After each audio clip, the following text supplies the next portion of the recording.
Acá Leandro gentilmente va a volver nos va a contar todo lo que él sabe sobre IA generativa.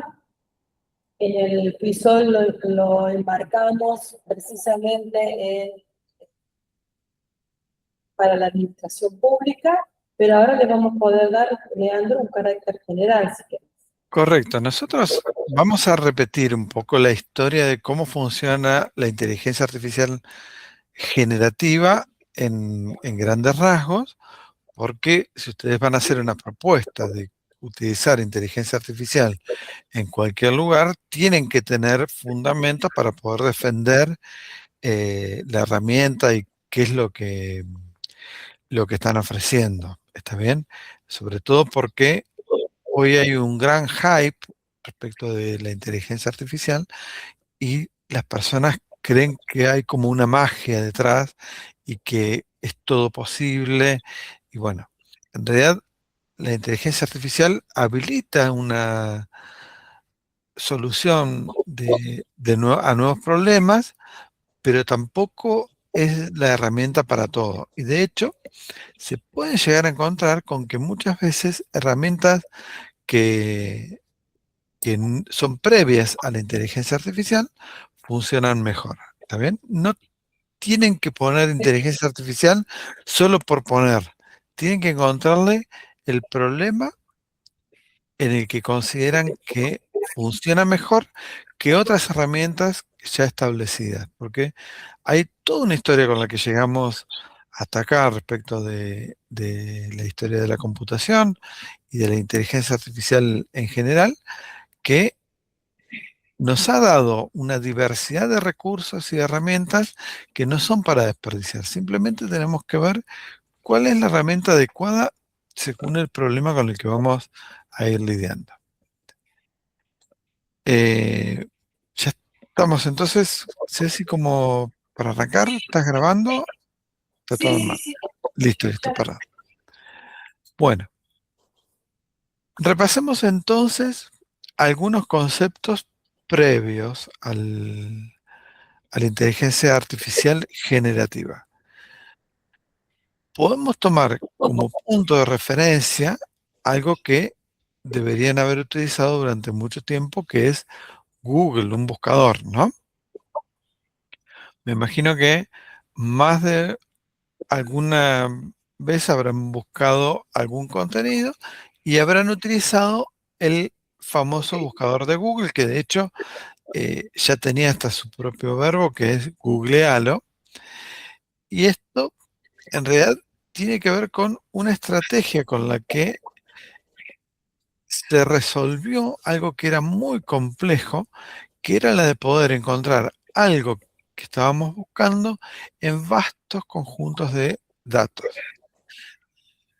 Google no es el que inventa esto de la búsqueda solamente, sino que lo que hace es mejorarla y refinarla, pero los conceptos son históricos. Y de hecho hay herramientas con las que ustedes todavía pueden lidiar desde el sistema operativo incluso para hacer trabajos parecidos al de Google. No sé si alguno ha utilizado el comando grep. Yo cuando estoy hablando acá los pierdo en la pantalla, si es que tienen que hablarme, chicos. No veo si escriben, solamente puedo escuchar si me hablan. El comando grep lo han utilizado para buscar en alguna consola el contenido de algún archivo. Sí, Sí, claro. sí. Perfecto. Bueno, para muchos escenarios, con el mismo comando grep o variaciones de ese comando, se resuelven problemas. ¿Está bien? ¿Por qué? Porque muchas veces lo que tenemos que hacer es conectar a un usuario que está buscando algo con el material en donde estaba lo que está buscando. ¿Para qué cosa? Después será un tema del mismo usuario. ¿Está bien? Google lo que hace es aprovechar herramientas de búsqueda que ya existen y además desarrollan una estrategia donde ellos salen a buscar por toda la internet materiales nuevos, van buscando en cada posible sitio de internet qué es lo que hay, lo descargan y tienen una copia local.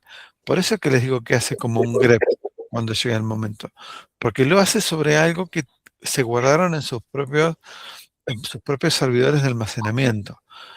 Google, cuando ustedes le ponen algo, no sale a buscar en cada paginita a ver si está el contenido que están buscando. Previamente hicieron un trabajo de construcción de una base de conocimiento y luego hacen un grep o alguna versión mejorada sobre eso. ¿Qué es lo que les va a devolver?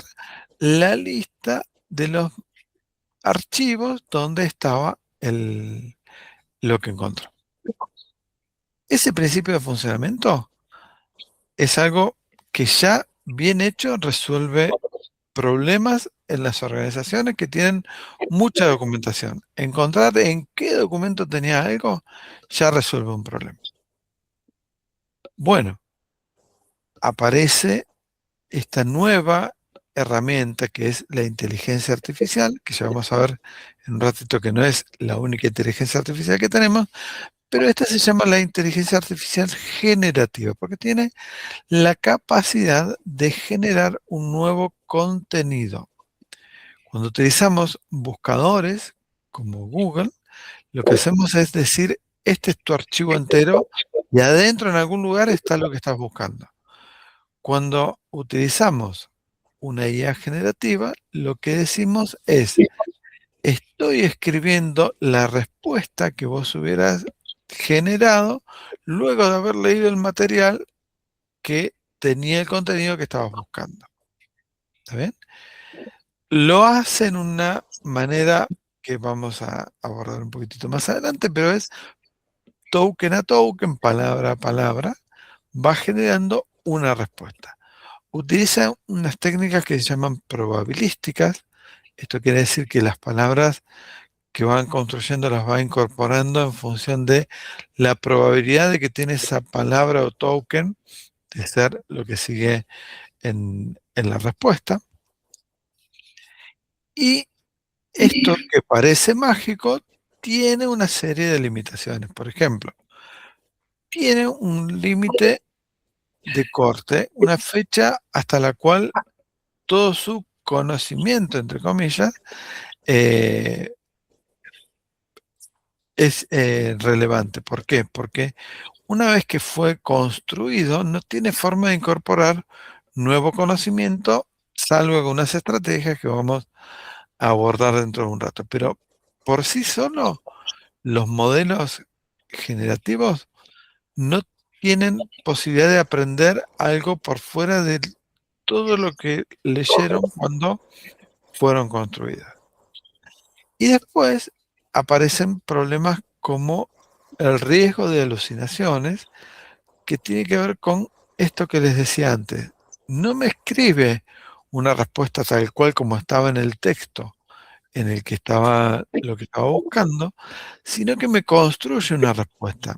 Ahora, muchas veces la respuesta, la palabra probable podría no ser la que le da el sentido de verdad a lo que me está diciendo. Por eso, tenemos serios riesgos cuando utilizamos las respuestas tomadas de un modelo generativo directamente como fuente de verdad. No hay una fuente de verdad, sino que nosotros vamos a tener que tener un rol. Nuestro rol es importantísimo. Somos los humanos que vamos a validar que lo que fue generado por una inteligencia artificial generativa es válido, es verdad. ¿Está bien? No podemos echarle la culpa a un agente, a un modelo, de que está diciendo algo que no es cierto. Nosotros tenemos la responsabilidad como personas de validar el contenido. ¿Está bien?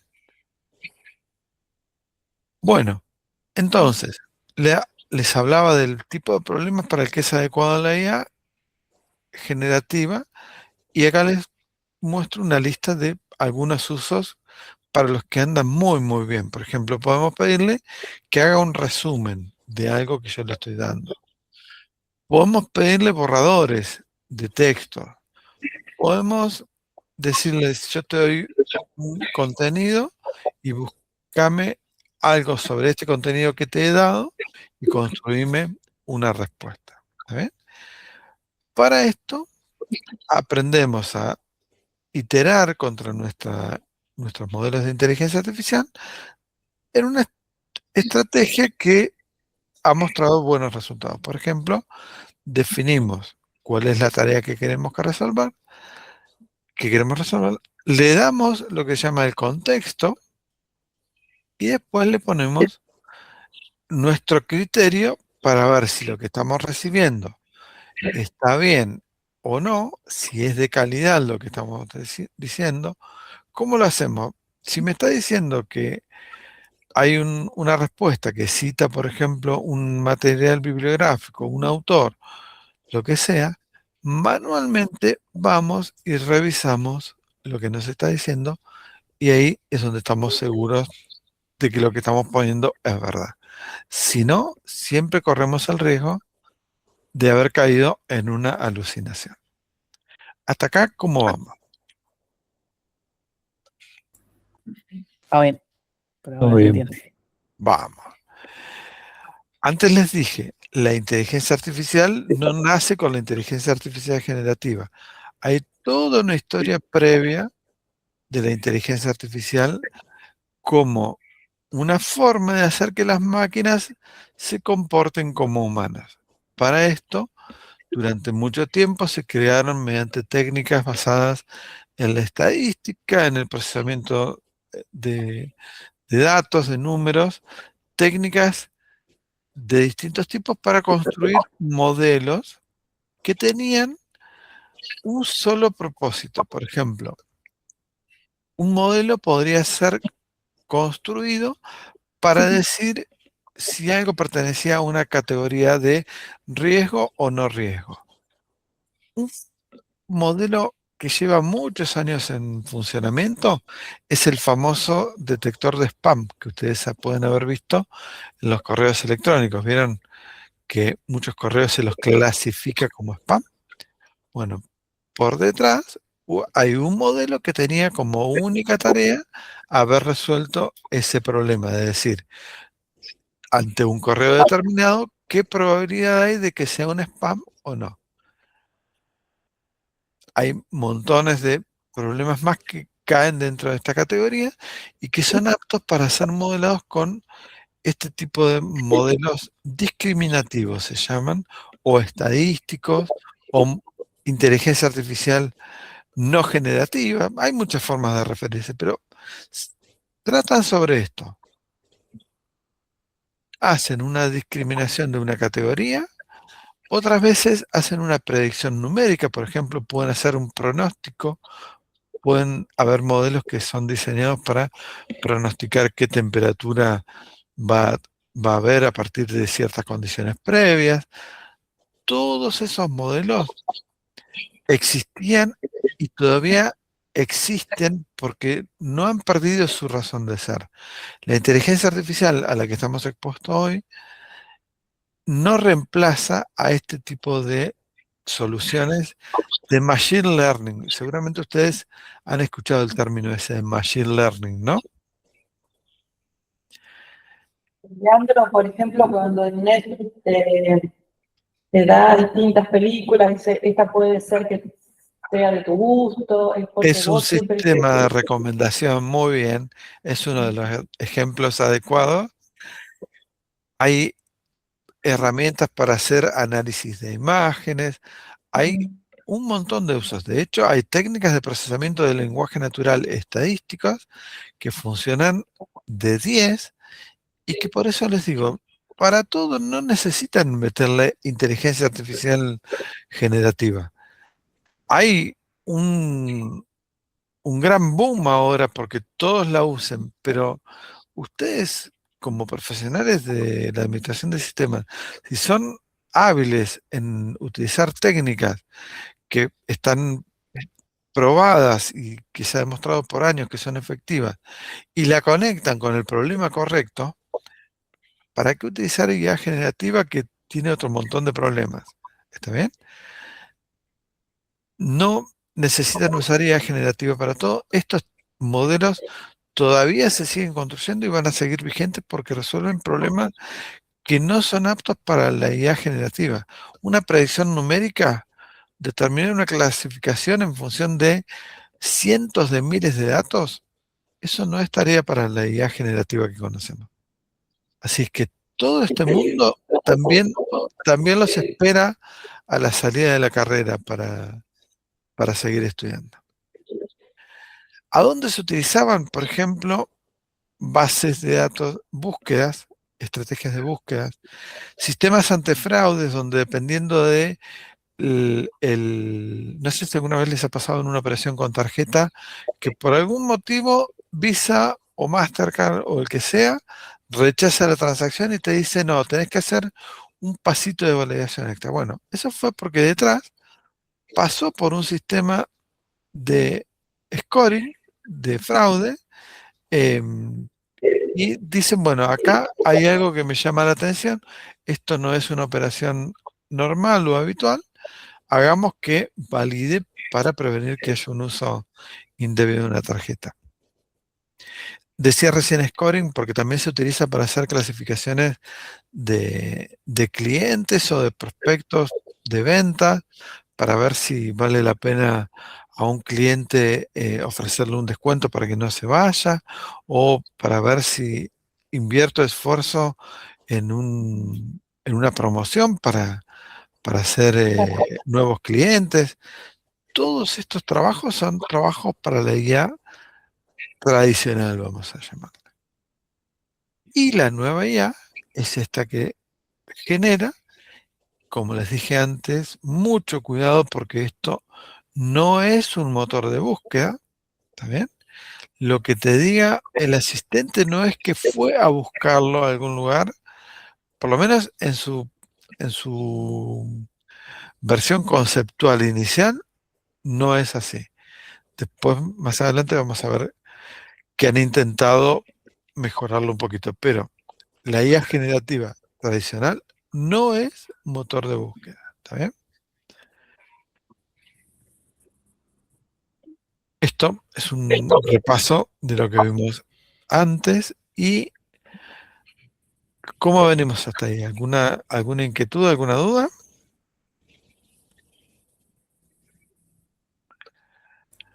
No, bueno, por ahora bien.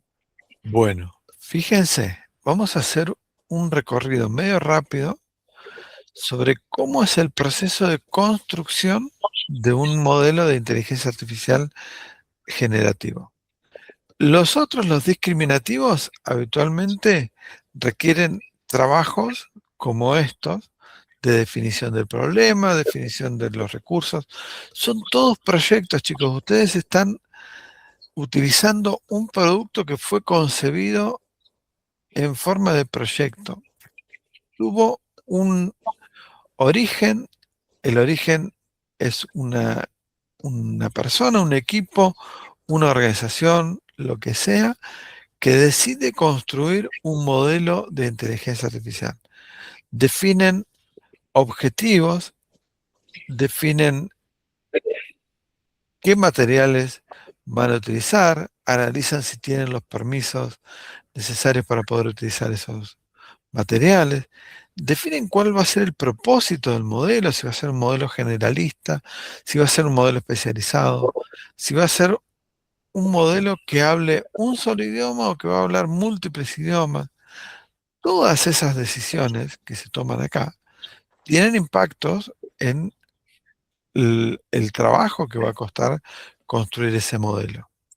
Nosotros vamos a encontrarnos en una especie de supermercado de modelos donde vemos el modelo hecho por la empresa A, el modelo hecho por la empresa B, y decimos, sí, este es mejor que el otro, pero por detrás son productos que estamos analizando y tal vez descartando a veces muy rápido, que tienen un esfuerzo de de construcción altísimo que no se alcanza a dimensionar.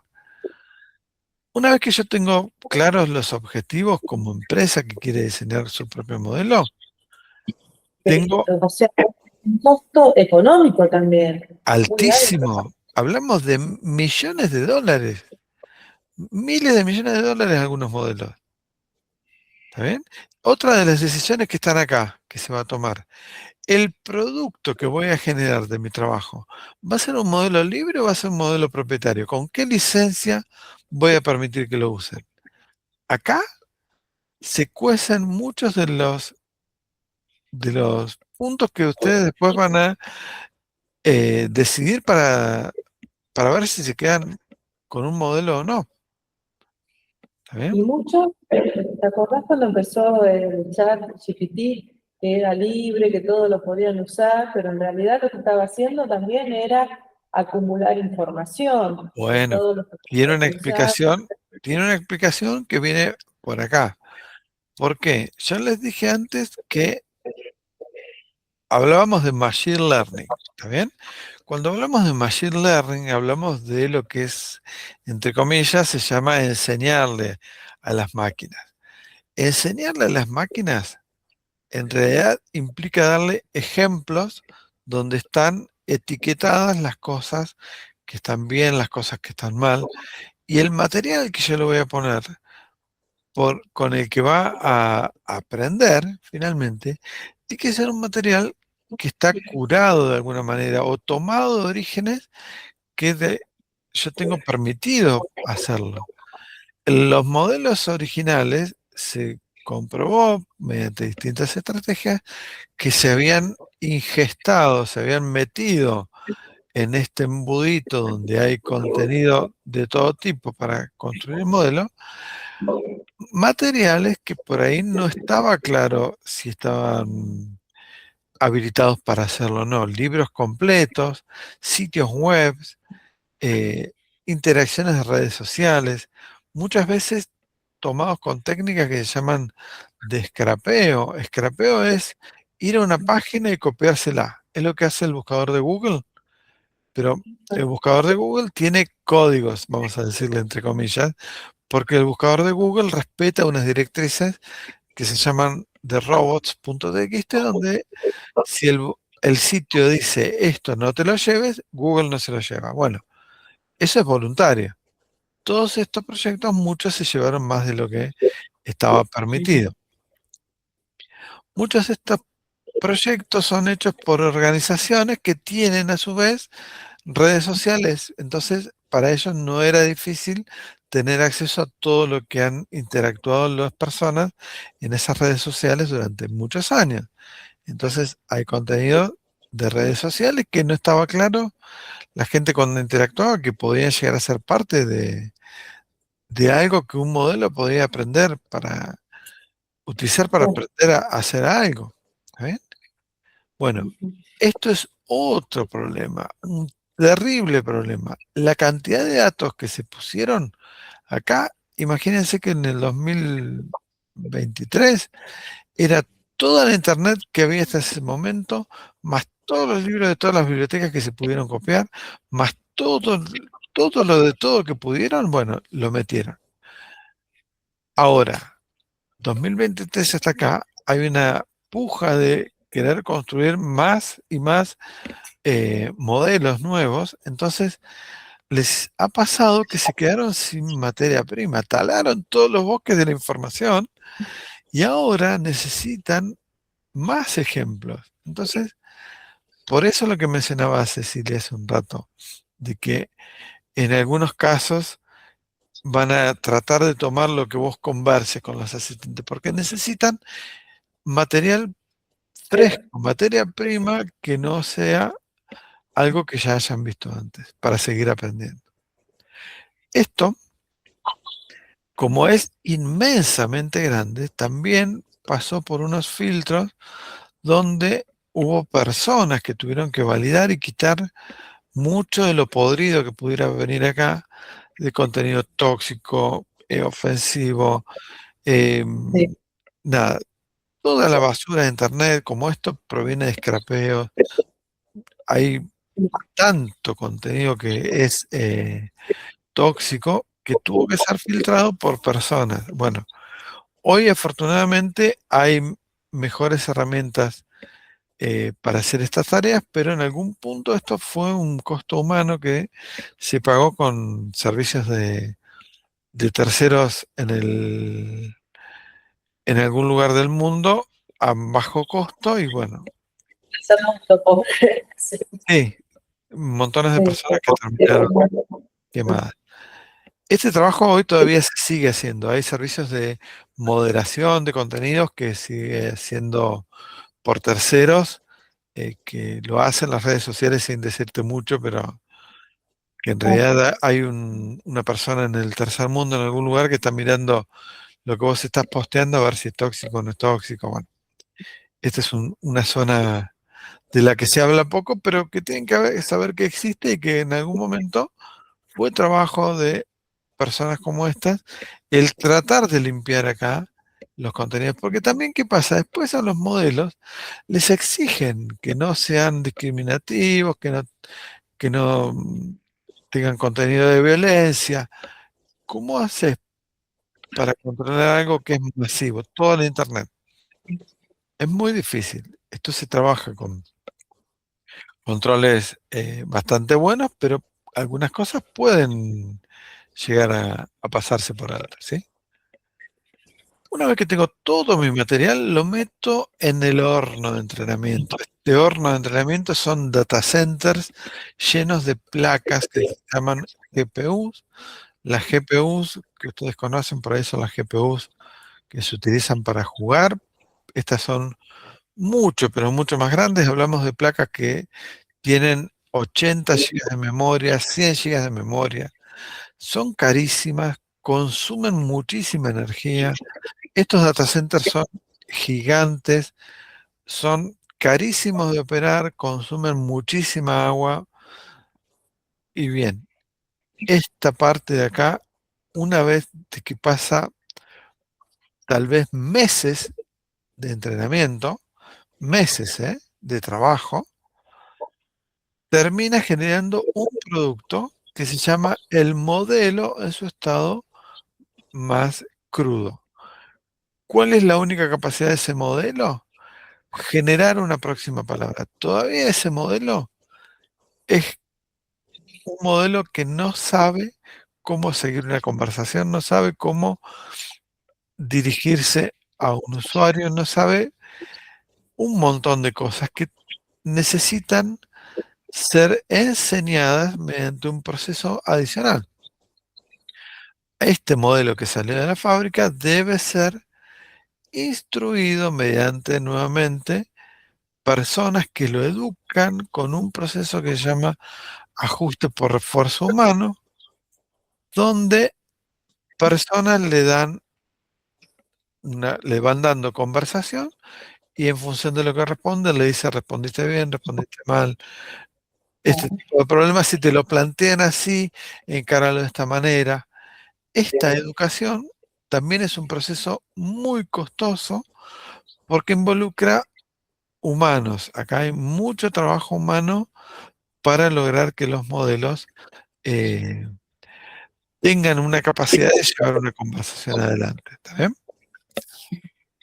Y finalmente, después de que tenemos este modelo, lo podemos poner en un producto, una herramienta como un chatbot. ¿Sí? Nosotros cuando usamos ChatGPT, cuando usamos Gemini, cuando usamos cualquiera de los chatbots con los que están acostumbrados a interactuar, no estamos utilizando el modelo en forma directa, ni este ni este. Estamos utilizando un producto, una aplicación que está diseñada para darles a ustedes la sensación de que están conversando, arma todo una ventana de diálogo, les permite ir escribiendo, pero por detrás lo que va haciendo es tomar lo que ustedes escriben, enviarlo a un servidor de inferencia donde responde el modelo que fue ajustado en este proceso, y esta respuesta la inyecta en la salida y ustedes creen que están conversando con una herramienta inteligente, ¿sí? Pero aquí, en todo esto, hay una arquitectura que les esconde a ustedes el trabajo del chatbot.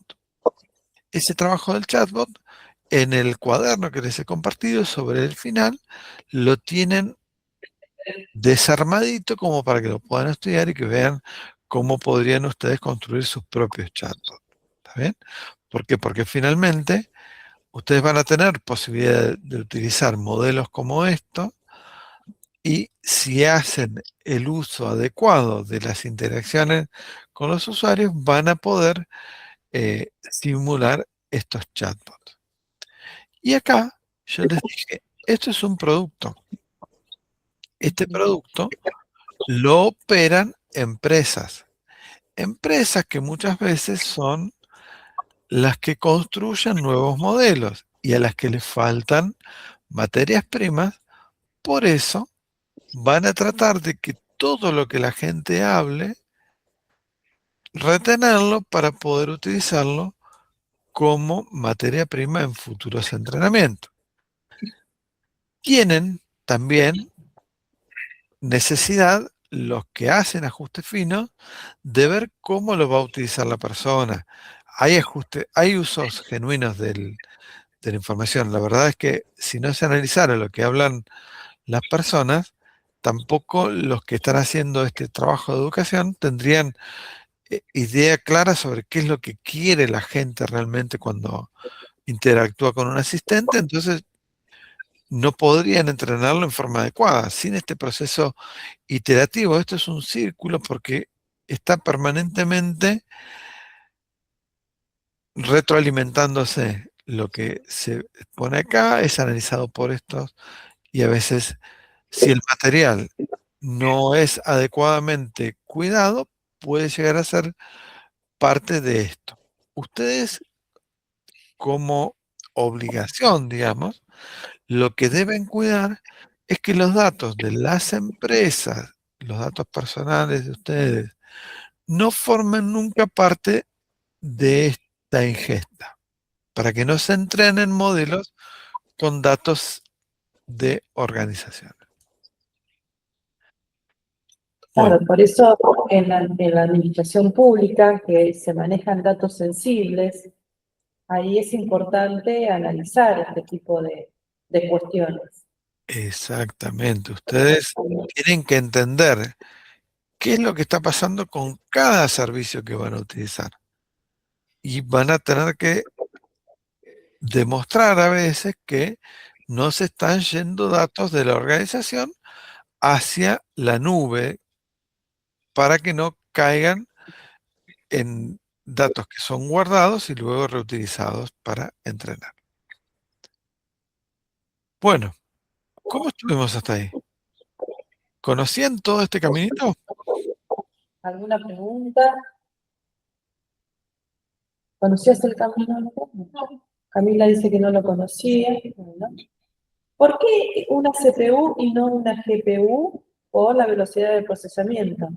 Las GPUs son herramientas, son máquinas que están preparadas para hacer el cálculo numérico que necesitan durante el entrenamiento de los modelos pero miles de veces más rápido que una CPU. Es por una cuestión de tiempo. Entonces, si ellos tienen que recomendar a alguna organización o a alguna empresa tener su local, su IA local, van a tener que hacer un presupuesto de una Una GPU, ¿sí? GPU. Bueno, dependiendo del proyecto en el que les toque trabajar, es posible que necesiten una GPU. No siempre, no siempre, ¿eh? A veces ustedes, conociendo las empresas con las que trabajan, muchas veces estas empresas tienen un servicio pago adicional que por contrato te ofrecen la inferencia y te aseguran que no van a utilizar sus datos para entrenamiento. ¿Está bien? Bien. Entonces, por eso es cuestión de saber cómo opera el servicio que están por utilizar y qué les ofrece si están en condiciones de utilizarlo según el contexto de empresa en la que están trabajando. Si es una empresa que hace investigación, cosas muy secretas, yo no sacaría nada, por más que tenga el contrato con el proveedor de que no lo van a utilizar para entrenamiento. ¿Está bien? Y ahí es donde deberán de poner GPUs. Como les decía, esto es una máquina cara. Estos son máquinas caras. Ellos estuvieron investigando sobre ERP. La Bien. mayoría dice una versión local, pero también ofrece versiones en línea. En la Y bueno, nube, bueno. porque el ejemplo que hicimos es de una pyme, ¿no? De querer migrar a software libre. Y Claro. bueno, y ahora incorporar esto, me parece que es necesario por lo menos estudiarlo, Es ¿no? que A ver se los van a demandar, chicos. Hoy sí, sí, sí. las organizaciones van a demandar que ustedes sepan hacer esto. Entonces, es bueno que lo practiquen y que estén listos para poder ofrecerlo. Eh, hay ocasiones en las que otras técnicas les van a resolver el problema y en otras, realmente la inteligencia artificial generativa es la mejor solución. Tenemos que entender también otros conceptos que juegan para que podamos decidir con qué vamos a operar, con qué modelos. Tenemos que conocer las limitaciones que tiene cada uno de los modelos en función del tipo de problemas con el que vamos a lidiar. Y bueno, hay algunos conceptos que tenemos que desarrollar. El concepto de token y contexto son conceptos que son generales a todos los modelos de lenguaje generacionales. Primero, los modelos no procesan palabras como las conocemos nosotros, sino que procesan tokens, que son números. Estos números son representaciones numéricas de palabras. Como todo esto originalmente sale del inglés, es más fácil que haya una asociación de 1 a 1 entre un token, un número único y una palabra en inglés. Y cuando trabajamos con otros idiomas, como por ejemplo el español, palabras que no tienen una representación única, a veces necesitan de uno o más tokens para poder representarlo. Y quieran o no, esto nos pone algunos límites. ¿Por qué? Porque dependiendo del idioma con el que estamos operando, vamos a trabajar consumiendo más cantidad de tokens. Y van a ver que los tokens pasan a ser como los puntitos por los que pagamos y también vamos a operar con contextos. Un contexto es la cantidad de token que puede procesar cada modelo cada vez que le hago un pedido. ¿Está bien? Entonces, se le llama ventana de contexto. Es como nuestra mesa de trabajo, como si fuera una cajita en la que yo pongo todo el material con el que quiero operar. Le pongo interacciones previas, le pongo libros o textos o pedazos de libros, le pongo conversaciones, le pongo la pregunta y también acá va a venir una respuesta. ¿Está bien? ¿Y por qué me interesa saber cuál es mi tamaño de contexto en función del modelo que estoy utilizando? Porque yo tengo que entender que es lo que no quepa en el contexto se cae, queda fuera. Esto explica cuestiones que pasaban cuando aparecieron los primeros asistentes, donde después de un conversar durante un rato, parecía que perdía el hilo de la conversación el asistente. No sé si alguno de ustedes usa modelos desde los primeros tiempos, pero era un problema bastante común al principio que después de un rato te obligaba a cambiar a iniciar una conversación nueva porque si no perdía el hilo de la conversación. Y tiene que ver con esto, porque operaba con un tamaño de token, más en los primeros modelos, bastante reducido, donde las interacciones de pregunta-respuesta, pregunta-respuesta, pregunta-respuesta, terminaban en que se olvidara, por ejemplo, el inicio de la conversación. Entonces, al final teníamos una conversación como de locos. Estábamos hablando de algo, pero ni siquiera sabía qué era lo que había originado la respuesta. Por más que ustedes en la ventana del chat vieran toda la historia más arriba, no entraba en el contexto y eso hacía que la respuesta realmente hubiera perdido el hilo. Hoy los modelos admiten ventanas de contexto más generosas. Esta ventana de contexto se ha ampliado, pero también tienen que tener en cuenta lo siguiente. Una ventana de contexto mayor implica una capacidad de memoria RAM de video mayor.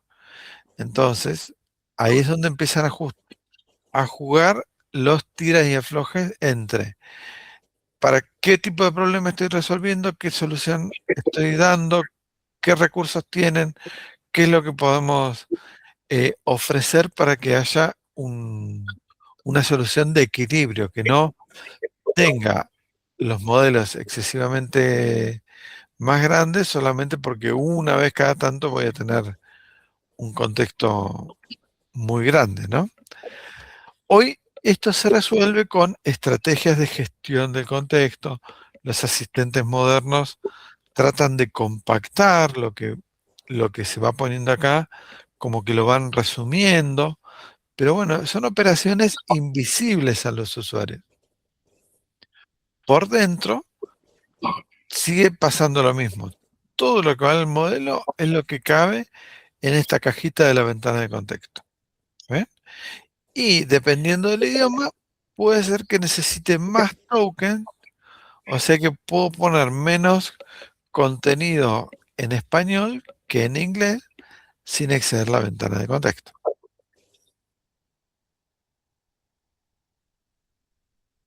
Ese concepto es uno. Y después, la forma en la que son entrenados los modelos determina un tipo de conocimiento con el que aprendió a predecir cuál era la próxima palabra.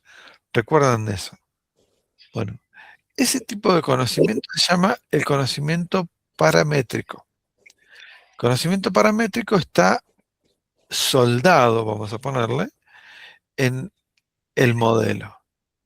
Y después está el conocimiento contextual o conocimiento temporal, que es lo que yo puedo meter adentro del contexto.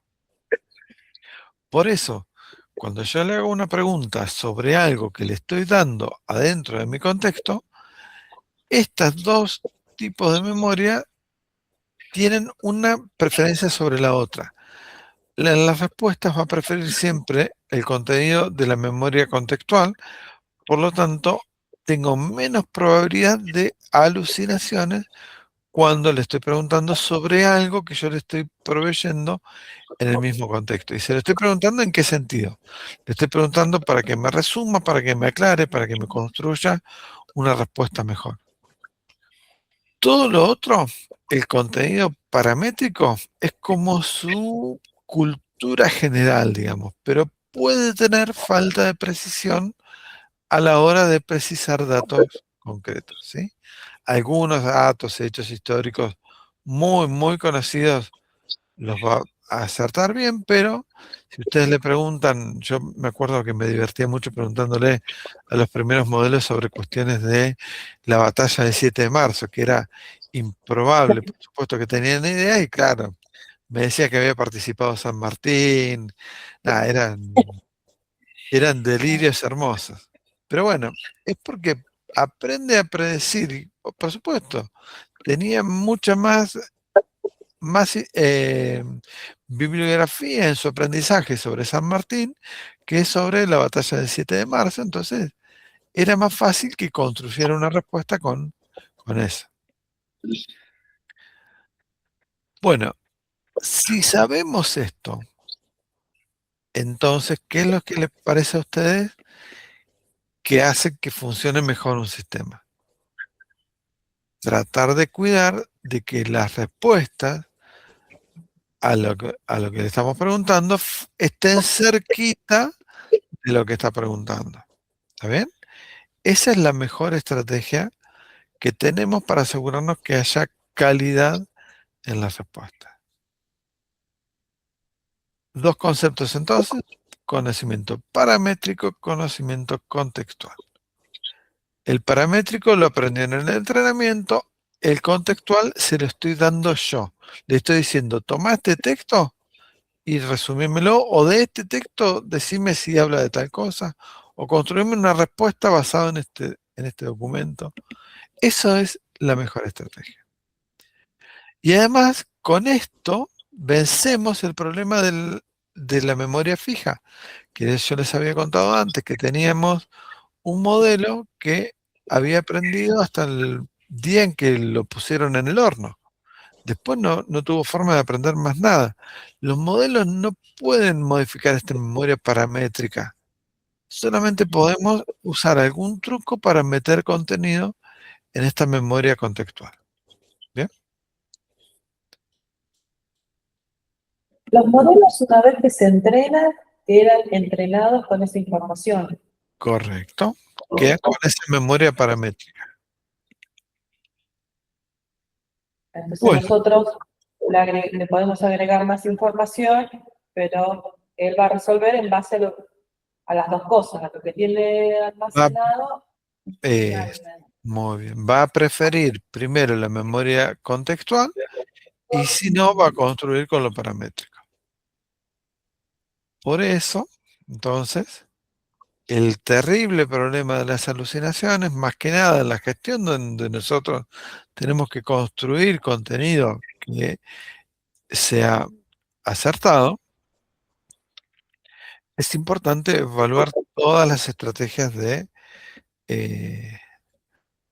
resolución de este tipo de problemas. ¿Por qué? Porque los errores pueden provocar justamente errores en la toma de decisiones y muchas veces jugamos con plata, con vidas, con libertades.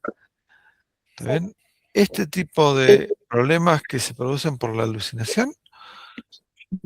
Y además tenemos aquí otro problema, el problema de la pereza y de la gente que no se toma el tiempo de validar que lo que está tomando de un asistente es real. ¿Sí?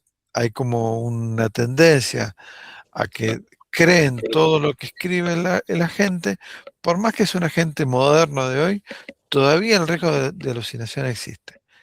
No es una intención, no hay un mal funcionamiento, es porque son concebidos como modelos para generar palabras en base a su probabilidad. Y bueno, entonces la solución, ya que vimos antes que se prefiere la memoria paramétrica, la solución es a base de estrategia. Trabajamos estratégicamente. Decimos, bueno, vamos a asegurarnos de que nuestra operación de esta inteligencia artificial sea lo menos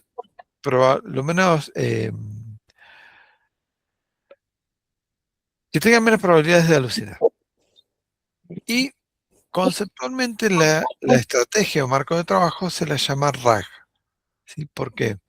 Porque hace una búsqueda del contenido de alguna manera para encontrar cuál es el contenido adecuado.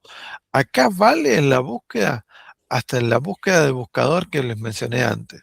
Vale hasta un grep si quieren para encontrar el contenido. Una vez que lo encontraron el contenido, extraen lo que puede ser importante para construir la respuesta y después ese contenido para construir la respuesta lo mezclan en la ventana de contexto con la pregunta y el resultado va a ser mucho, pero mucho más adecuado que cuando trabajas solo con la memoria paramétrica. Herramienta que hace eso en forma interna y por eso funciona tan bien es Notebook LM. Notebook LM les enmascara a ustedes por detrás todo este trabajo de RAG que hacen. Este trabajo de RAG, yo les diría que es un 80% del tipo de trabajo que van a hacer para cualquier organización.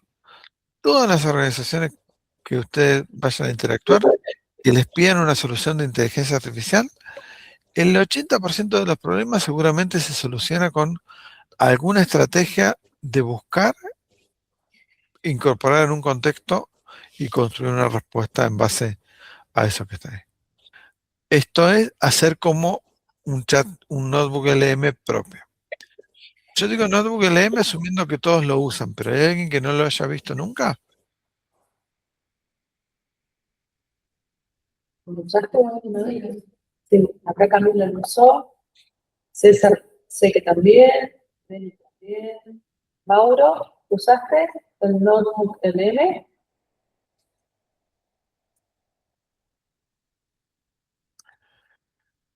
Esto es indistinto de la marca del servicio. Esto, Notebook LM es de Google, pero esta estrategia de RAG es el tipo de forma de resolver el problema de las alucinaciones clásico. Así que bueno, ya que sabemos todo esto, sabemos que es útil para algunas cosas y que puede tener sus riesgos. Hay cosas para las que no es útil.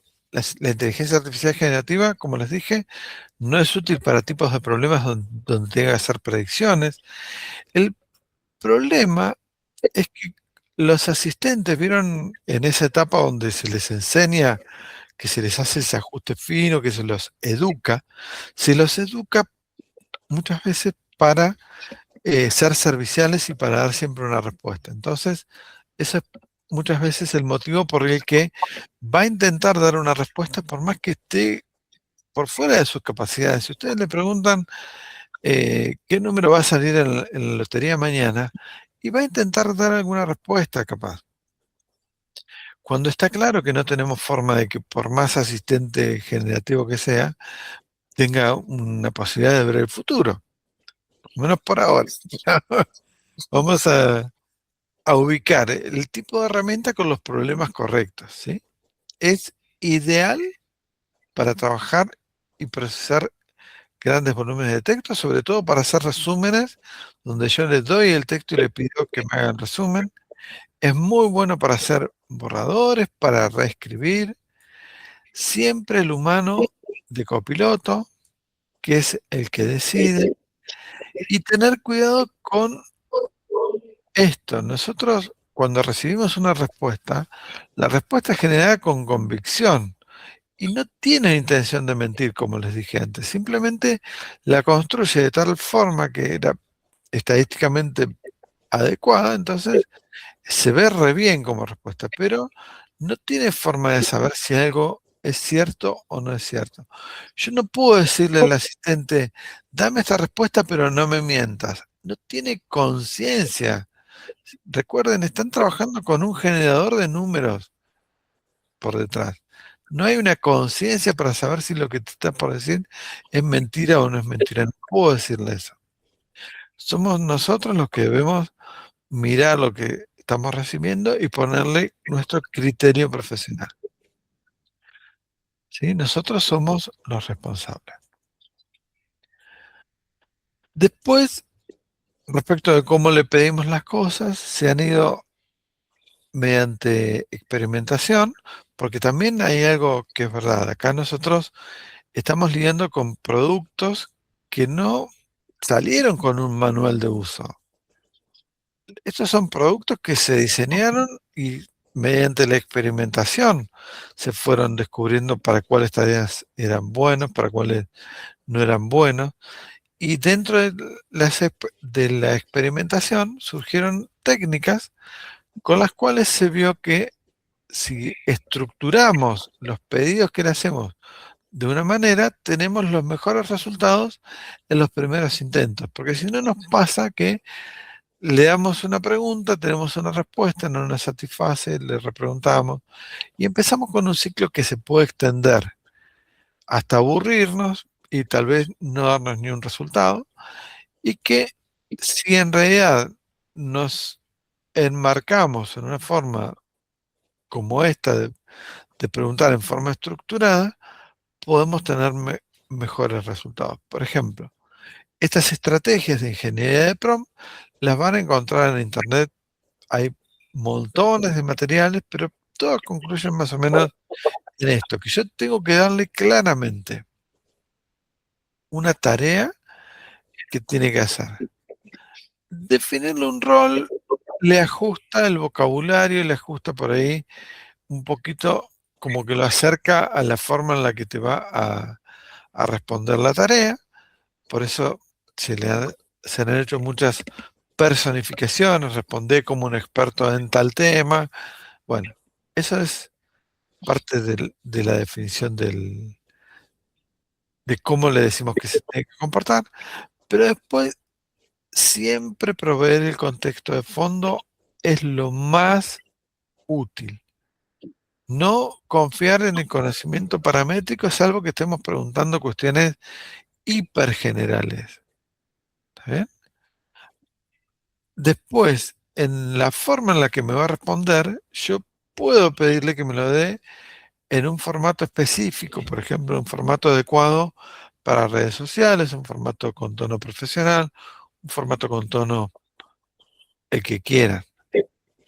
Acá nunca dejo de evaluar si lo que estoy recibiendo está bien o no, con ojo crítico, y finalmente no me rindo hasta que tengo el resultado final. Tengo una iteración hasta que tengo mi resultado final. Por eso, no es lo mismo tener un prompt vago, como decirle algo así, que vamos a tener una respuesta, pero la respuesta es sosa, ni fu ni fa, no me dice algo útil. En cambio, cuando yo le pongo un prompt bien estructurado, le doy la tarea, le doy el contexto, le doy las referencias, fíjense, la respuesta va a ser de mayor calidad desde el primer momento. Si no, lo que pasa acá cuando le pongo un prompt vago es que la respuesta que está le tengo que decir, no me gusta porque tal cosa, no me gusta porque tal otra. Cuando quiero acordar hice 5 o 10 iteraciones que las podía haber resuelto desde el primer momento. ¿Está bien? Bien.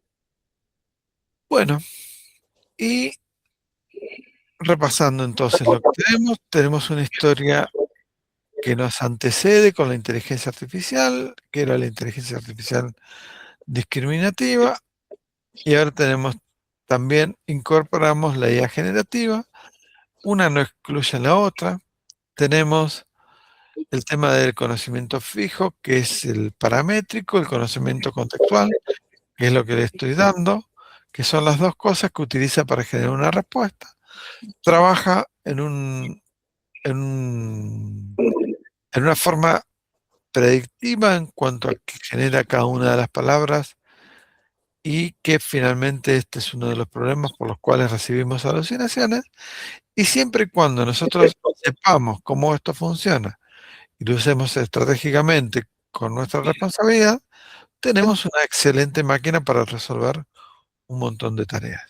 Este principio donde ustedes están iterando siempre en el medio se llama Human in the Loop. ¿Qué te iba a decir, Leandro? Hay como carreras enteras sobre Prometheus, ¿no? Sí, hay de todo. Hay tipo- Es como que hay como una invasión de tanta información, tanta competencia, ¿no? Es que están como, esto no sale, como les decía antes, con un manual de usuarios que vos lees y ya está, y sos un experto. Tenés que ir construyendo un camino muchas veces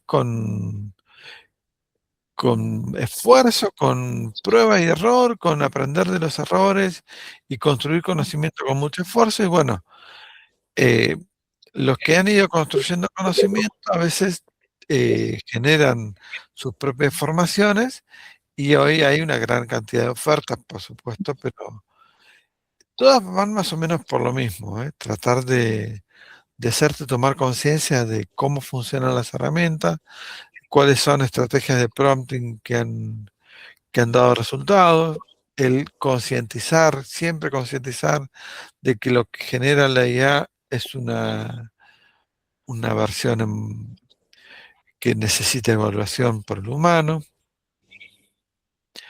Y bueno, estas son algunas cositas que tenía. Esto, por ejemplo,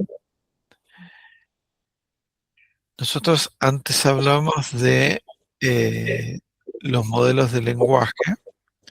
Aquí hay una esquematización de cómo funcionan internamente los modelos de lenguaje, pero por detrás lo que hay son matrices numéricas multiplicándose. Las matrices de matemática que vieron ustedes, chicos, bueno, por detrás, estos son máquinas que multiplican matrices en miles de millones de operaciones por segundo. ¿Está bien? Estas matrices representan vectores, que cada vector le da posicionamiento a los tokens. Todo esto por detrás son matemáticas aplicadas y tenemos por ahí esto de que hay grandes empresas que ofrecen estos servicios como justamente algo para consumir en forma remota y tienen un gran data center con miles y miles de placas que procesan y que tienen capacidad de correr modelos gigantes, pero que tienen costos ocultos por detrás. Por lo tanto, muchas de las cosas que hoy consideramos baratas o gratuitas, tarde o temprano van a empezar a tener los costos reales, porque esto por detrás es carísimo de operar. ¿Está bien? Y gracias al avance de muchas organizaciones que dedican su esfuerzo y dinero a construir modelos,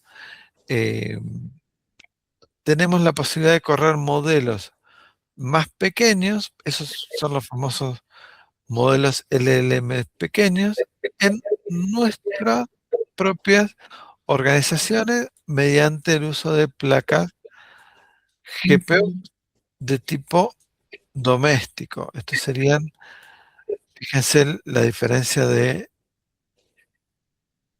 capacidades, ¿no? Los modelos gigantes tenemos 175 mil millones de parámetros capaz, requieren clústeres que consumen lo que consume una ciudad energéticamente, tiene 160 gigas de VRAM cada una de las placas, valen $10.000 cada una de las placas, son carísimas. ¿Qué nos dan? Capacidad de utilizar modelos grandes a una velocidad bastante buena. Ahora, han aparecido en estos años modelos de menores cantidades de parámetros. Cuando hablamos de parámetros, hablamos de los parámetros que aprendió durante el entrenamiento. Eso tiene que ver con las capacidades de lo que el modelo está preparado para hacer y tiene que ver con su conocimiento paramétrico. Bueno, pero si nuestro trabajo es darle la mayoría del contexto, ponerlo en el contexto, en la memoria de contexto, por ahí con modelos más pequeños podemos tener respuestas de mayor calidad de igual calidad cuando lidiamos con nuestros propios datos. Esto es lo que posibilitan los modelos LLM pequeños. Y acá tenemos modelos que tal vez para ustedes les parezcan grandes en cuanto a que si yo no tengo una GPU de 48 GB en mi casa, pero por ahí es algo que no es imposible para una empresa o que no es imposible para una organización del Estado. ¿Está bien? Ahora, para el uso doméstico también nosotros como usuarios normales sí tenemos posibilidades de acceder a placas GPU tal vez de 4 GB, 6 GB, 8 GB, hasta 24 GB de VRAM, que nos permiten correr modelos de 30 millones de parámetros que son excelentes para resolver tareas de inferencia local, y podemos tener nuestra propia informática. Todo depende de la estrategia de uso que hagamos de estas GPUs, porque acá cuando tenemos tremendos data centers podemos correr miles de peticiones en simultáneo, y acá tal vez tenemos que cuidarnos de hacer una inferencia en forma secuencial, porque va a tener la capacidad de ejecutar una respuesta. Mientras está ejecutando una respuesta que tarda 5 o 10 segundos, no le puedo poner otra en simultáneo porque tengo la VRAM ocupada. ¿Está bien? Ahí ya tenemos que definir estrategias de trabajo. Pero para eso están ustedes, chicos. Para esto están los profesionales que van a utilizar en forma inteligente sus estrategias para resolver problemas con recursos menores y dar soluciones de alto rendimiento que son equivalentes a las que podrían tener con modelos grandes. Bien. Y hoy también estamos en un año en donde han empezado a tener más peso los que se llaman agentes. Los agentes ya han evolucionado, han dejado de ser el chatbot conversacional con el que hablaba y le ponía un prompt y con el que yo iteraba, a ser sistemas en los que yo le doy una tarea, le doy unas herramientas y hay una automatización por detrás que ustedes que ya saben programar, les digo, es un loop, es un ciclo, que lo único que dice es, evalúo si ya está resuelta la tarea, si no, sigo trabajando, hasta que termina. ¿Está bien? Eso es lo que hacen los agentes por detrás. Reciben una tarea, un objetivo, y por detrás hay una herramienta que hace un trabajo de ciclo hasta que tiene el resultado. Muchas veces, sí, Muchos dicen, no, tengo un agente, tengo 2 o 3 agentes trabajando.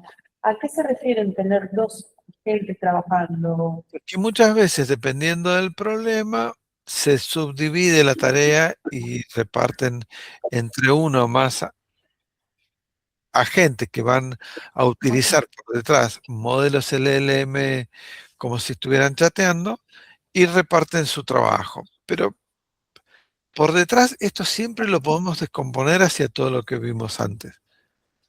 Bien. ¿Bien? No sé si alguno quiere hacer alguna pregunta. Ahí llegó Andrés. Después se sumará a la presentación. Bueno, entonces, a ver si podemos mirar un poquitito. Cuaderno HTML.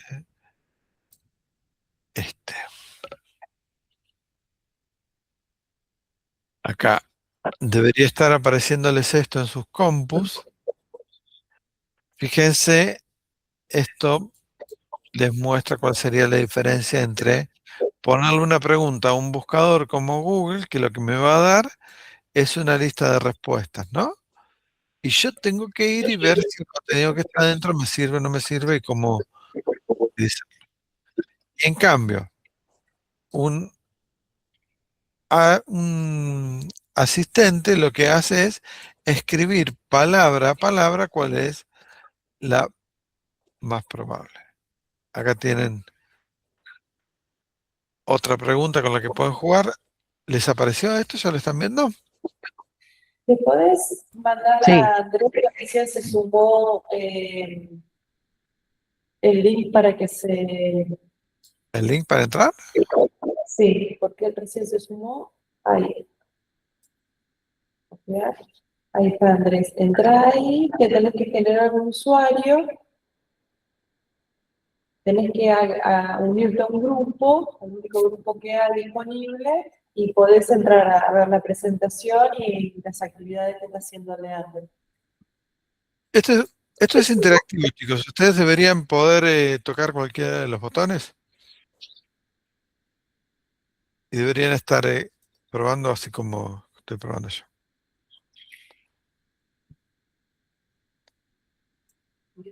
Acá tenemos, por ejemplo, una idea de la memoria de trabajo.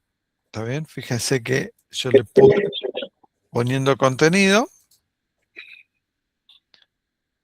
hasta que llega a un límite. En este caso, van a ver que a medida que le voy poniendo un contenido que excede el tamaño de la ventana de contexto, se van perdiendo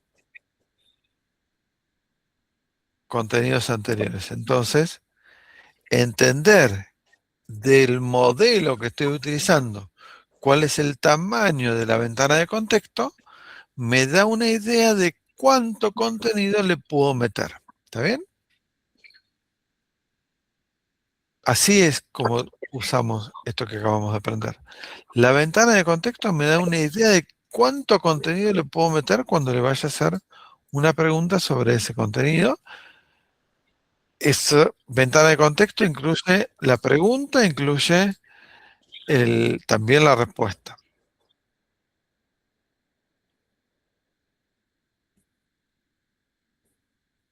¿Pudieron desbordar sus memorias de contexto? Sí, sí. Bueno, vamos con otra. Esta en particular es un bug mío, algo me quedó sin funcionar. Acá, a ver, hagan este pequeño evaluativo ustedes. Cada uno lo hace en forma individual. ¿Pudiste, Andrés, entrar?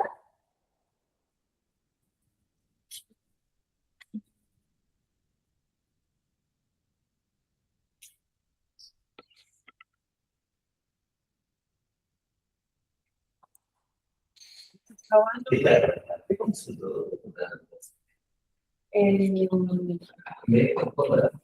sí, no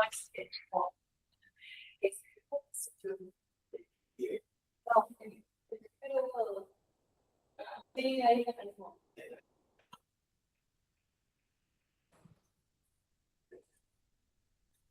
Bueno, con el tema de la votación me han dicho el fondo de todo y todos vienen para acá. Claro, claro. En Bueno, realidad, sumanos a la clase, Ceci. por lo menos, Sumanos a la clase. Bueno, ¿terminaron con sus autoevaluaciones? ¿Cómo les fue?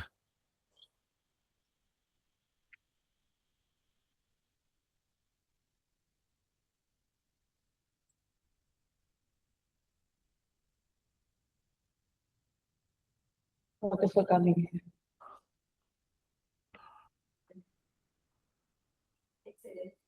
Excelente, acá le fue a Camila. Vamos, bueno, bien ahí. Bueno, ya los que están virtuales, César, Denis. Más o menos, más o menos. Ajá, bueno. Exceso de confianza, tal vez. Yo tengo una pregunta. Claro. En cuanto al idioma, Sí, el banco de datos está más que nada en inglés, supongo porque la mayoría de las páginas están en inglés. correcto. El inglés es el idioma de la tecnología, básicamente. Entonces, tiene lo mejor, está en inglés. Los tokens tienen representación uno a uno, una palabra, un token, y nada, todo está ajustado para el inglés.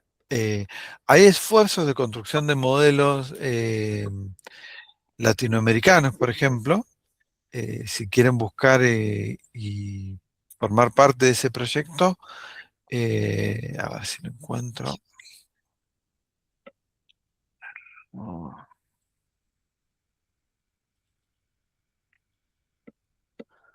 LATAM GPT, acá está. Ah, mira. LATAM GPT es una propuesta que parte desde el punto donde estaba la gente pensando en qué es lo que vamos a construir y dicen queremos construir un modelo desde cero que tenga mayor representación de los contenidos de, de Latinoamérica. Entonces, el conocimiento paramétrico va a estar más ajustado que el conocimiento paramétrico de un modelo de otros lenguajes. ¿Saben? Y tienen formas de participar. A ver, esto es como un gran proyecto en el que tienen muchas formas de participar, muy similar al software libre. Así que, ¿dónde está?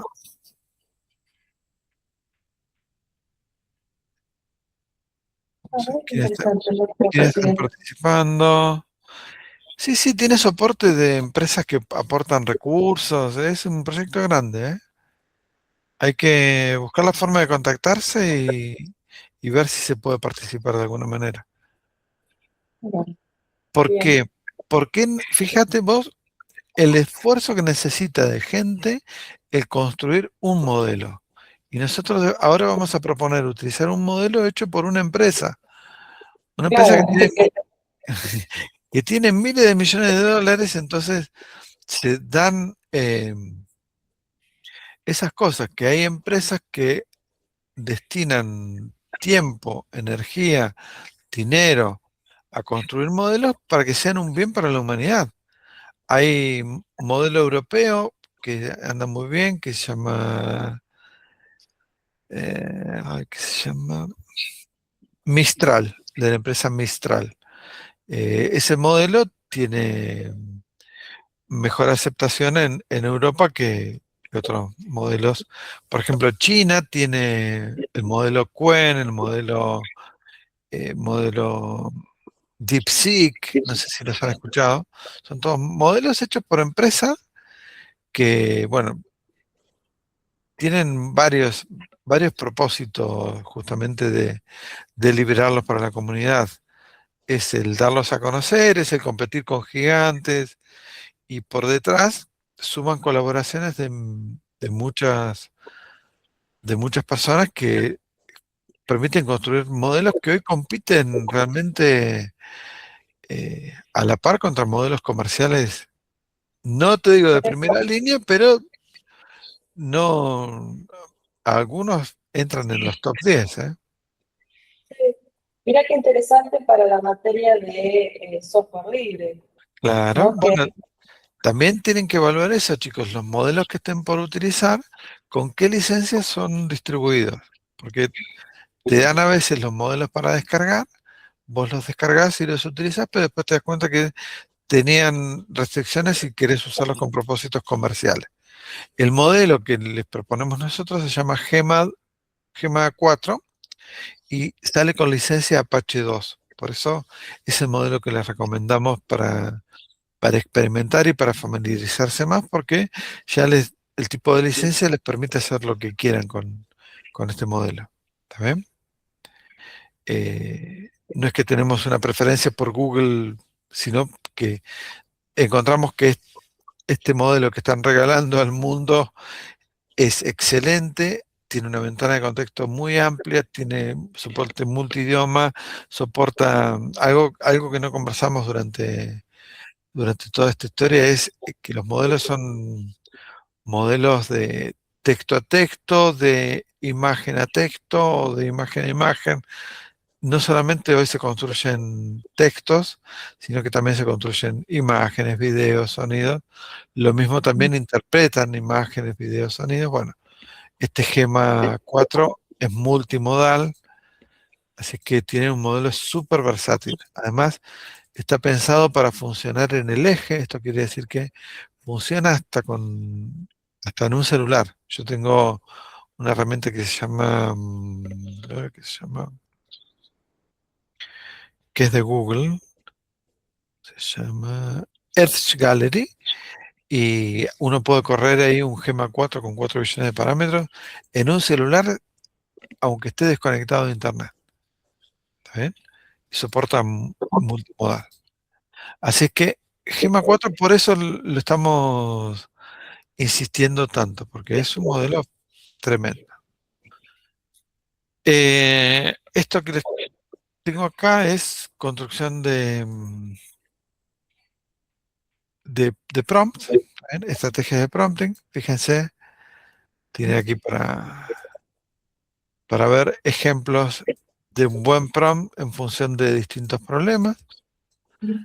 Hay librerías de prompt a patadas. En internet van a encontrar librerías muy, muy bien hechas.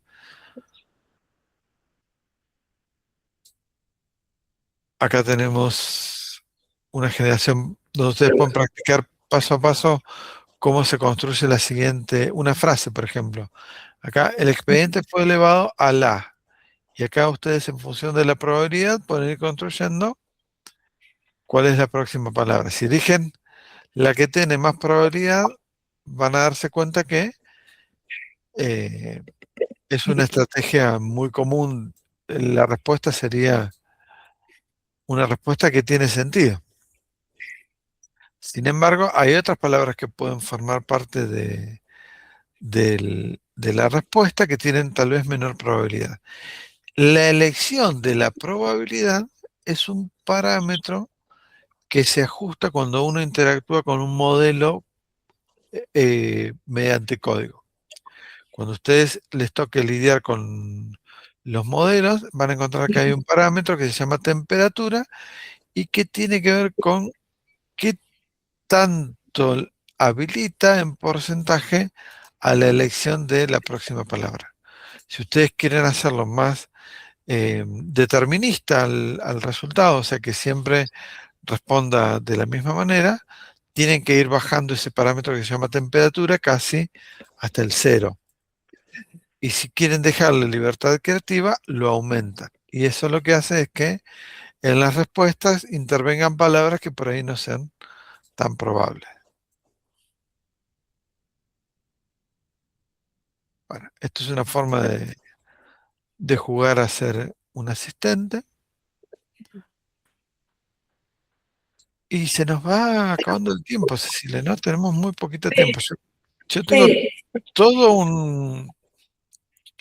un trabajo con el que quería invitarlos a que experimenten, ujú, que tiene que ver con este cuaderno, a ver si lo tengo acá, este cuaderno que les puse acá, lo voy a volver a poner en el chat para los que llegan más tarde. sí. A ver, si ellos tienen que instalar un Gema 4 local, Bueno, vos ya les diste el modo este claro. cuaderno Gema 4, para este Ujú, cuaderno de Google Colab, utiliza el entorno de trabajo de Google que se llama Google Colab, donde pueden correr cuaderno Júpiter. En el cuaderno Júpiter ustedes mezclan en las celdas texto y código en Python. El código corre en lo que se llama un entorno de ejecución. El entorno de ejecución, si ustedes tienen suerte, pueden habilitarle GPU, les va a habilitar GPU, y si no, no. Yo voy a ver si tengo suerte ahora, voy a intentarlo, pero les quería recordar lo siguiente. Este enlace que les pasé tiene que ir a donde dice archivo, le ponen guardar una copia y ustedes trabajan en su copia. ¿Bien? Yo acá voy a poner cambiar el tipo de entorno de ejecución, voy a poner GPU y voy a ver Nosotros si acá en el curso tenemos una GPU, ¿no, Leandro? Sí, nosotros tenemos una GPU, lo que pasa es que no la tenemos habilitada para que la utilicen en chicos. forma directa, sino que lo que hacemos es desplegar proyectos que utilizan modelos de inferencia local para evaluar cómo funcionan las soluciones en distintos contextos de administración. Ahí hemos evaluado varios proyectos. Un proyecto se llama OpenWeb UI, que es como un chat GPT personal que ustedes pueden desplegar en una organización. Otros proyectos son Olama, por ejemplo. Olama es lo que se llama un servidor de inferencia. Ah, me olvidé de ponerle conectar. A ver si logro conectar. Ujú. Si logro conectar, tenemos mucha suerte. No se Y si no, quejó, no se quejó, eso es bueno, fíjense. A ver, yo le voy a poner acá a ver recursos. Bingo. Tengo acá acceso a una GPU de 16 GB de memoria RAM y tengo un contenedor en el que tengo limitados los recursos a 12 GB de RAM y con esto soy Gardel, porque fíjense, yo le voy a poner acá ejecutar rápido a todo, ejecutar a todo, y esto va a ir haciendo varias cosas. Primero, algo más que tienen que saber de los entornos de ejecución de Colab es que ustedes aquí abajo tienen una terminal en la que pueden correr comandos de Linux. Date.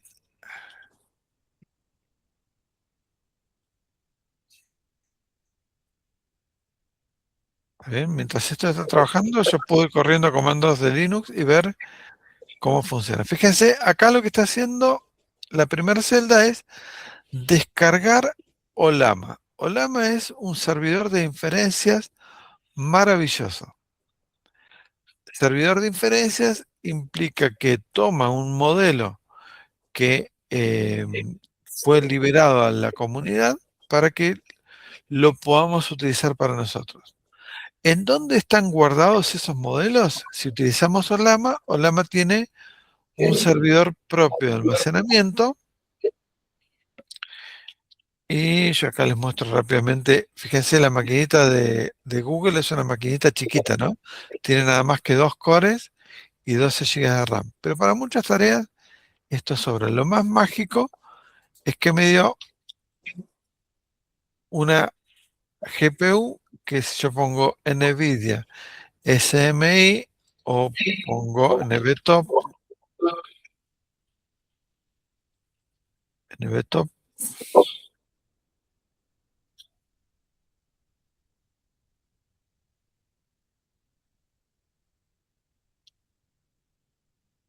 NVTop, acá está, este comando lo que hace es mostrarme en tiempo real el consumo del procesador y de la memoria RAM de la GPU. Cuando esto esté funcionando, este RAM esté funcionando, vamos a ver esto trabajando. Fíjense que acá hay Ya un poquito empezó. de actividad. Bueno, entonces, Olama. Olama es un recurso para recorrer. Primero, tienen la posibilidad de registrarse y utilizar GPUs para inferencia de Olama en la nube con una cuota gratuita bastante generosa. Así es que es otra forma de utilizar Olama sin GPU. Yo quería mostrarles que esto funciona hasta con CPU porque si ustedes un día hacen una propuesta de verdad para una organización que no tiene acceso a GPU, tal vez puedan ver cómo performa todo con CPU y simplemente lo pagan con un poquitito más de tiempo, ¿no? Pero bueno, Olama para hacer experimentos funciona con unos modelos que ustedes pueden o descargar o usar en la nube. Yo voy acá a modelos, vamos a elegir los más nuevos y acá vemos cada uno de los modelos que puedo usar. Yo acá voy a elegir Gemma 4. Gemma 4 es este. Tenemos etiquetas E2B, E4B, 26B, dependiendo de la etiqueta, ustedes van a tener una idea de el tamaño que tiene, de la ventana de contexto. ¿Se acuerdan la ventana de contexto que les hablé antes? La cantidad de contenido que le puedo meter. Y después les dice qué tipo de contenido soporta. Este soporta textos e imágenes. ¿Eh?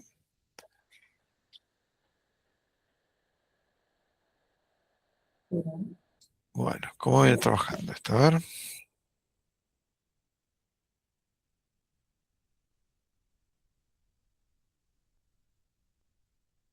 Se quedó descargando el modelo. Ah, no pudo conectar con la GPU por más que tenía GPU, mira. Bueno, esto lo tengo que revisar. Pero básicamente Olama queda como un servicio. Ahí sí parece que agarró eje. Ahí ven trabajando la GPU. Fíjense, va a quedar como un servicio que escucha en el puerto 11.434. Y después funciona como un cliente. Cuando yo le pongo en mi cliente, acá lo dejo corriendo, acá. Esto corre en el sistema operativo Olama RAM Gema 4 E4B. Yo acá le pongo acá, vamos a salir de esto y le pongo Olama RAM, el modelo, opa,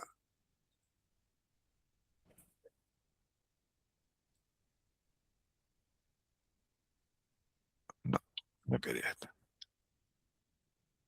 ¿Por qué? Olama RAM Gema 4, E2B. Hola, ¿cómo estás? Acá no se ve, pero me está mostrando el pensamiento. Fíjense la velocidad con la que está respondiendo, porque está utilizando GPU. Acá me dio la respuesta. Contame un chiste de programadores. Solo uno.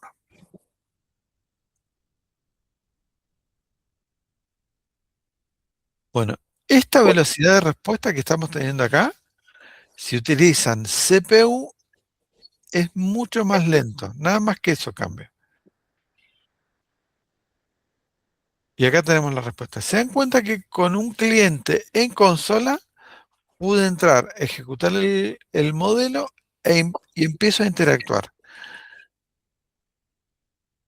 No es la forma en la que se espera que yo interactúe con Olama siempre. Como esto es un proceso cliente-servidor, ahora vamos a ver distintos clientes que utilizan este modelo. Por ejemplo, si yo tuviera un documento, como este documento que está acá, que por simplicidad está puesto como Markdown, ¿está bien? Fíjense, es un documento de 3225 caracteres. Puedo utilizar el comando request, la librería request de Python, ¿sí? Y le voy a decir, te estoy dando un documento que tiene sanciones, castigos, consecuencias. ¿Está bien? Acá están las reglas en el documento. Le estoy poniendo en un prompt el criterio de evaluación. Y estoy poniendo en un prompt más amplio esta construcción. Le estoy diciendo, estoy dando un rol, le estoy diciendo que le voy a dar el documento corporativo y el criterio de evaluación, y le estoy pidiendo, estos son placeholders, ¿no? Estos de Python. Acá me está reemplazando por un contenido y por otro, según lo que definí arriba. Y le estoy pidiendo que la respuesta me la dé en formato JSON. ¿Por qué me interesa una respuesta en formato JSON?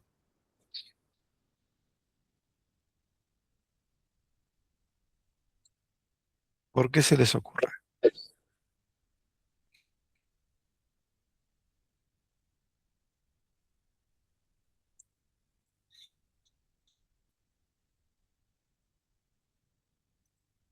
¿Querés? Porque la respuesta la voy a utilizar como parte de mi flujo en una aplicación. Entonces, si ya le estoy pidiendo que la respuesta tenga una estructura de datos en formato JSON, la puedo poner en un diccionario de Python y ese diccionario lo puedo utilizar para inspeccionar los contenidos. ¿Está bien? Estoy mezclando lo mejor de un modelo de LLM que tiene una capacidad de entender un lenguaje y la respuesta. Acá esto siguió trabajando. Es impresionante lo rápido que están dando. Acá me quedó en un ejemplo de chat, donde utiliza nuevamente el asistente. Y acá estoy simulando, hola, Ahí está.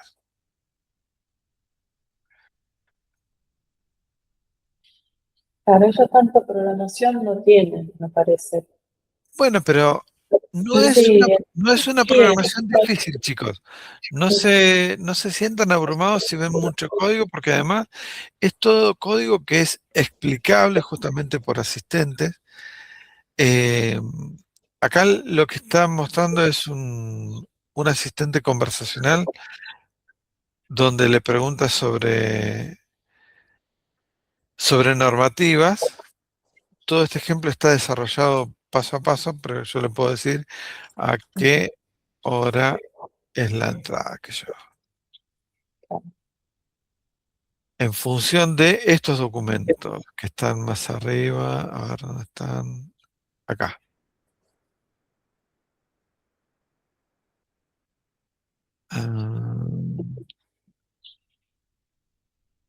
Bueno, un poquitito más arriba, lo van a tener que seguir paso a paso.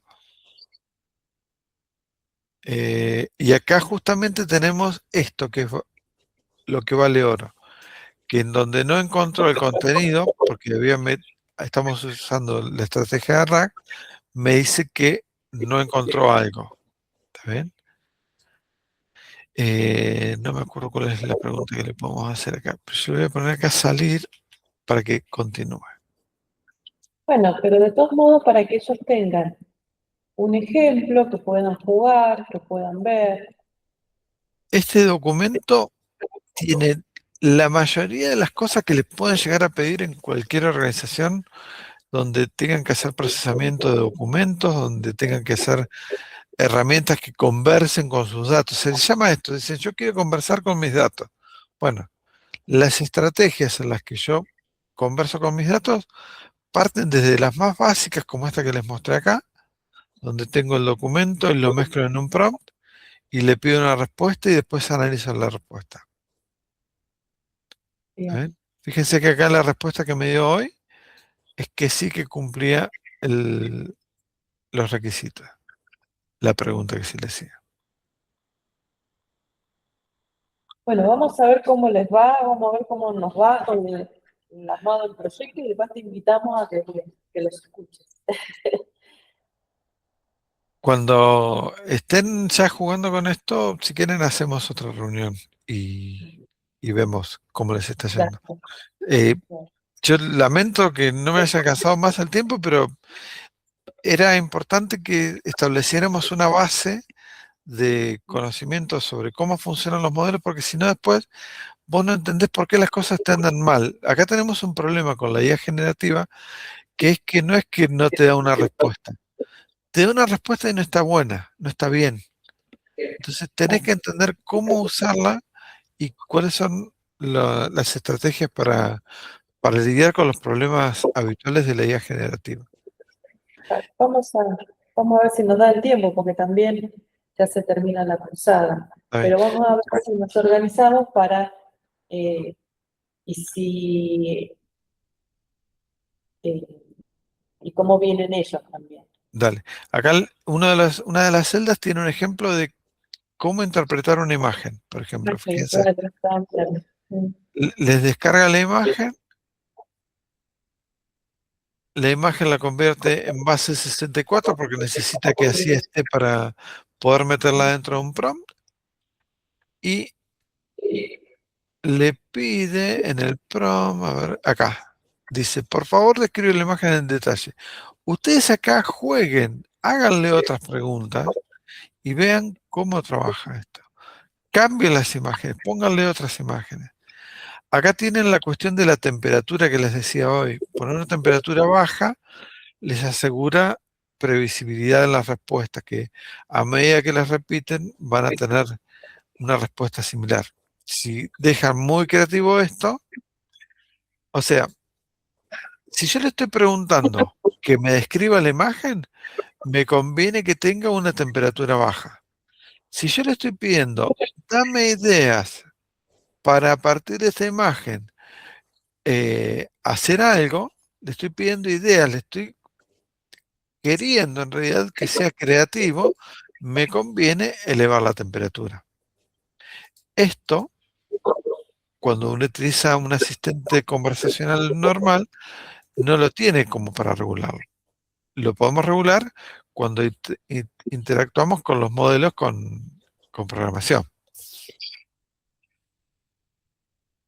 Y les puse otra en la que procesan sonido. Las imágenes también se pueden abordar desde el CLI, este CLI o Llama que les mostraba yo hoy. Cuando hacen un Llama Run, si ustedes ahí ponen el path de un archivo,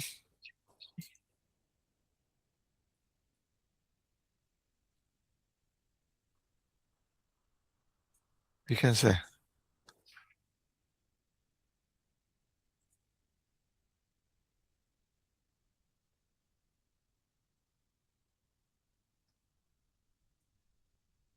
A veces en el primer uso tarda un ratito porque Olama hace el trabajo de mantener la memoria ocupada con el modelo y después de un tiempito, si no se usó, la descarga para liberar la placa. Sí, eso es un comportamiento que se puede ajustar.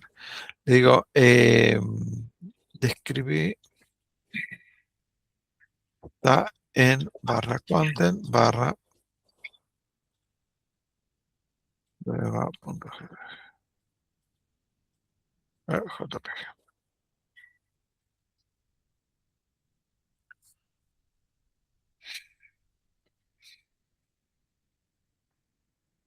Esto es una ventaja de utilizar el CLI de Llama, que le puedo pasar el path completo. Acá tenemos la descripción de la imagen.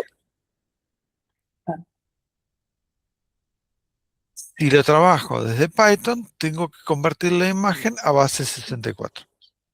¿Bien? Bien. Bien, ¿cómo procesar audio? Les puse, utilizando una librería que se llama Whisper. Esta librería es un modelo hecho por OpenAI que está liberado y que con esta librería Whisper tiene acceso a la... Si utilizan la GPU lo va a hacer mucho más rápido, si no, igual va a funcionar. Le dan un audio y le piden la transcripción y después, si esa transcripción la mezclan en un prompt, fíjense acá cómo lo usan, ¿no?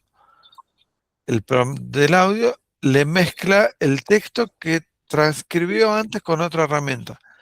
Chicos, esto es programación clásica. Ustedes, con lo que saben de programación, simplemente tienen que pensar ahora, dependiendo del problema que quiero resolver, ¿qué cosas hago antes para obtener los insumos? Tenía un audio y quiero hacer un resumen del audio. Bueno, primero lo transcribo, lo hago con otra herramienta. Después, el texto transcripto lo pongo en un prompt y le pido que él le haga una traducción en español en este caso y que haga un resumen en una sentencia principal.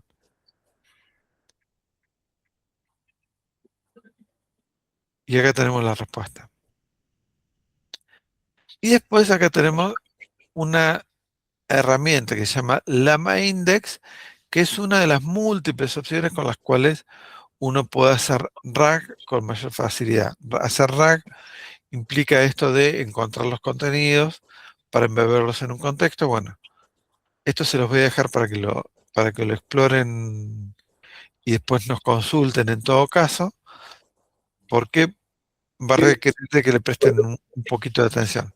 Es una librería muy, muy popular y tiene ejemplos de cómo meter un conjunto de documentos y hacerle preguntas a ese conjunto de documentos y después, hoy se acuerdan cuando yo me quedaba chateando, bueno, estaba chateando con estos contenidos. ¿Qué más tenemos? El bucle del agente interactivo, hasta salir. ¿Cómo operar con un PDF? Porque bueno, yo hoy les ponía un texto en formato Markdown, pero habitualmente en las organizaciones tenemos muchos PDF. Entonces, ¿cómo es que los modelos pueden procesar PDF?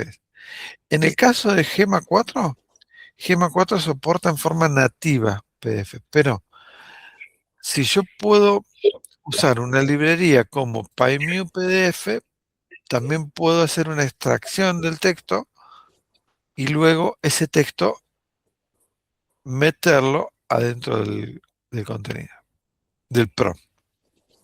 Meterlo dentro del prompt significa que estamos operando en la memoria de contexto, ¿sí?